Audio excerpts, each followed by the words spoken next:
आपकी भी शादी को हो गए हैं बहुत साल, 5 साल 10 साल, संतान नहीं हो पा रही, मां नहीं बन पा रही आप।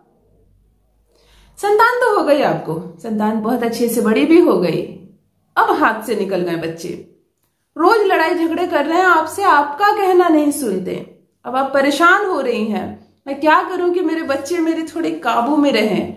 पड़ोसियों की बात मानते हैं, आपकी नहीं मानते। चलिए तीसरी समस्या बताती हूं। संतान जवान हो रहे हैं, बच्चे बेटे भी आपके बड़े हो गए हैं, बेटी जवान हो गई है, और अब आपको मन में ऐसी बातें आ रही हैं कि इनका चरित्र बिगड़ रहा है। कभी किसी से कुछ तो कभी किसी से कुछ सुनने को मिल रहा है, आपको सबूत भी हाथ लग रहे हैं, थोड़ा तो चरित्र बिगड़ रहा है मेरी बेटी का, मेरे बेटे का। क्या करूं, कैसे जाके डायरेक्ट पूछूं, अपने बच्चे पर कैसे इल्जाम लगा दूं, पड़ोसी की बात सुनकर अपने बच्चे को कैसे क्या कहूं, क्या है आपका मन बहुत परेशान हो रहा है। चौथी बात, बच्चे आपके अच्छे से पढ़ लिख रहे हैं, बड़े अच्छे बच्चे आपकी बात मानते हैं, उनको सफलता नहीं मिलती किसी क्षेत्र में, नहीं ना नौकरी मिलती है, ना परीक्षा में अच्छे नंबर लाते हैं, बच्चे रोते हैं आपके। आप क्या कर सकती हैं इसमें, पढ़ना तो उनको है, आप तो उनकी पढ़ाई पढ़ नहीं सकते, क्या करें।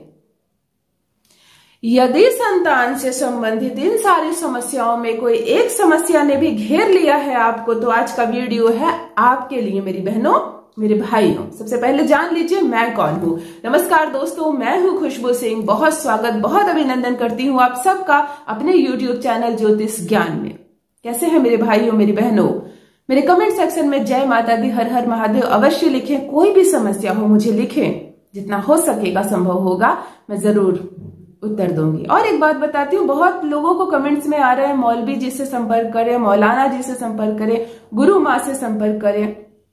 मेरे चैनल का लोगो लगाकर जवाब दे रहे हैं, तो कहीं मेरी तस्वीर, कुछ पैसे मांग रहे हैं। मैं साफ साफ बता दूं, मेरे जितने भी टोटके उपाय हैं, मेरी सारी सर्विस फ्री है, मैं कभी किसी से कोई पैसे नहीं लेती। यदि कोई नंबर प्रोवाइड आपको किया जा रहा है तो वो फॉल्स है, उससे बचें।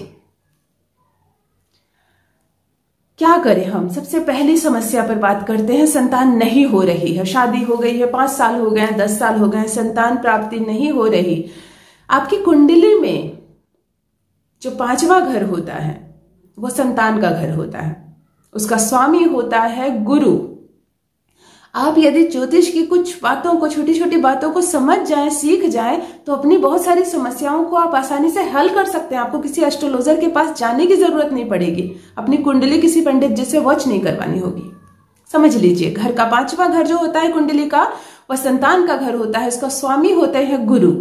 यदि संतान नहीं हो रही आपको, तो एक छोटा सा उपाय बताती हूं, अवश्य कीजिए, 100% संतान होगी। आपको घर में गुरुवार के दिन लड्डू गोपाल लेकर आनी है, लेकिन पीली वाली। एक लड्डू गोपाल सिल्वर कलर की आती है, चांदी जैसी रंगों की, और एक सोने जैसे रंगों की। तो आपको सोने जैसी रंगों वाली पीली लड्डू गोपाल लेकर आनी है, और उसकी भरपूर सेवा करनी है। जैसे अपने बच्चे की, आपको बच्चा हो जाए तो आप क्या करेंगे, टाइम पर उसे दूध पिलाना, उसे खाना खिलाना, उसे नहलाना, उसे कपड़े बदलना, जैसे घुल मिल जाइए उसके साथ, उससे प्रेम करने लगिए। कब आपकी गोद भर जाएगी आपको पता भी नहीं चलेगा, ऐसे अद्भुत फल देते हैं। अब आप कभी कभी कुछ लोग मुझे लिखते हैं कि हमारे घर में, हमारी परंपरा के अनुसार लड्डू गोपाल की स्थापना घर में नहीं की जाती है। विकल्प दूसरा है, आप संतान गोपाल यंत्र की स्थापना कीजिए घर में। बहुत छोटे सा यंत्र आता है, संतान गोपाल यंत्र लिखी हुई रहती है, आप उसे घर में ले आए बृहस्पतिवार के दिन, गुरुवार के दिन, और आप उसकी नित्य पूजा करें। आपको हर हाल में संतान की प्राप्ति होगी। इसके बाद भी कोई समस्या हो तो मेरे कमेंट सेक्शन में लिखिए। दूसरी समस्या की बात करती हूँ, संतान तो हो गई है, लेकिन आपके साथ बहुत झगड़े होते हैं, कोई कहना नहीं मानता। खास करके बेटों के लिए लिख रहे हैं लोग मुझे कि मेरा बेटा मेरी बात नहीं मानता। बेटियों के लिए बड़े कम कमेंट्स आते हैं। जनरली लड़कियां जो होती है थोड़ी माता पिता से हृदय से जुड़ी रहती है, और लड़के थोड़ी छोटी उम्र में ही अलग होने लगते हैं, अपना ग्रुप बनाने लगते हैं, माता पिता से अलग होने लगते हैं। तो उस वक्त जरूरत है सबसे पहले आप उसके मित्र बने, उसकी बातों को समझे। जनरेशन गैप है, हमेशा बच्चे गलत नहीं होते हैं, तो बच्चों को थोड़ा समझिए और ज्योतिष पर बात करें। तो बहुत छोटा सा उपाय बताती हूँ, बिल्कुल संतान आपका कहना मानेगी, और ये जो झगड़े हो रहे हैं ना आप लोगों के बीच, झगड़े नहीं होंगे। आपको गुरुवार के दिन किसी कृष्ण मंदिर में जानी है। घर में ना करें ये उपाय, घर में जो आपने कान्हा जी की तस्वीर या मूर्ति रखी है उसमें ना करें, मंदिर की अपनी ऊर्जा होती है। तो आपको कृष्ण मंदिर में जाना है गुरुवार के दिन, और हल्दी को जल में मिलाकर, जल से पेस्ट बनाकर हल्दी को कृष्ण भगवान के पांव की उंगलियों में लगानी है। ऐसा आपको लगातार करना है, करते रहिए, 1 हफ्ते 10 दिन करते रहिए। आप जैसे जैसे ये कार्य करना प्रारंभ करेंगे आपका बच्चा शांत हो जाएगा, बिल्कुल झगड़े नहीं होंगे, आपकी बात मानेंगे, वो समझेंगे कि माता पिता ने कितना कुछ किया है मुझे जन्म देने के लिए, मुझे बड़ा करने के लिए, और अभी कितना कुछ कर रहे हैं। इस बात का एहसास होगा बच्चे को और वो बिल्कुल आपकी बात मानेंगे। बात करते हैं तीसरी समस्या की। यदि चरित्र बिगड़ रहा है बेटों का, बेटियों का, मन घबरा रहा है, क्या करें? एक छोटा सा उपाय बताती हूँ। आप नित्य सूर्य को जल देना प्रारंभ कीजिए, जल में हल्दी मिलाकर। जल में जब हल्दी आप मिलाते हैं तो गुरु सुधर जाता है और सूर्य के साथ समावेश करके शुक्र सुधारता है।